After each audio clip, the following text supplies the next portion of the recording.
It's pandering to Donald Trump. I thought it was interesting that the framing was a room of black Republicans. Where are they? These black men that he was speaking with, I'd love to see them. It would be like looking at unicorns. Well, and so I think that the sad thing is, I agree with you, Anna, is that this came from the mouth of a black man. Joining me now with a reaction is former 2024 presidential candidate and co-chair of Make America Just Again PAC, Larry Elder, and distinguished senior fellow at Texas Public Policy Foundation, Dr. Carol Swain. Welcome to you both. Larry, I'm reminded of when the late Democrat Bill Richardson tried to rob us Hispanics of our heritage because we didn't agree with Marxist Democrats. What's your response to Sunny Hostin's claim that a black Republican is a mythical creature?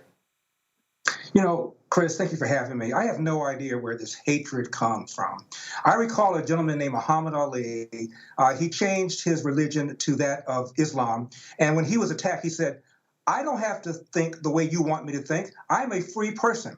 Well, there are a lot of black Republicans who don't buy into the Democrat BS, who understand that the Democratic Party of the welfare state has undermined the black family. So now 70% of black kids now enter the world without a father in the home, married to the mother. They know that there are 13 public high schools in the city of Baltimore, all located in the inner city, a city that's been run by Democrats, where 0% of the kids can do math at grade level. And they know that people at the very bottom are the ones that are most hurt by inflation and by high gas prices. So if you feel that way, all of a sudden you don't exist. And one last thing, Benny Thompson, the chair of the so-called Insurrection Committee, referred to Clarence Thomas, a sitting member of the U.S. Supreme Court, as an Uncle Tom. Not a problem. So what Hostin is doing is no different than Joe Biden going on Charlemagne the God and saying, you ain't really black if you don't know whether or not you want to vote for me or vote for Donald Trump. It is insulting. It is insulting, and we're gonna re-explore that comment from Joe Biden, a known racist. Dr. Swain, aren't racist comments like Sunny Hostin's a mechanism of Americans in the black and the Latino communities figuring out that all the Democrats really are good for are empty promises and really slavery? I think that for blacks that are in the Democratic Party as spokespersons, they are rewarded for echoing the message of what some of us would call their slaveholders. And some of the comments come out of ignorance.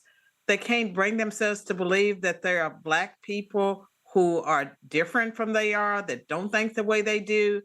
And I believe that when you hear Sunny's comments, it is wishful thinking, but it's coming from a place of ignorance. And it's also coming from a place of fear, because the Democratic Party cannot maintain its power in America if it loses black and Hispanic voters. It's already lost a significant percentage, I would say, of both groups.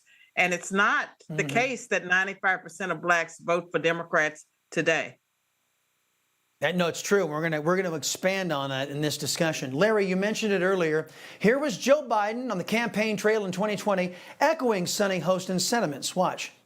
If you have a problem figuring out whether you're for me or Trump, then you ain't black.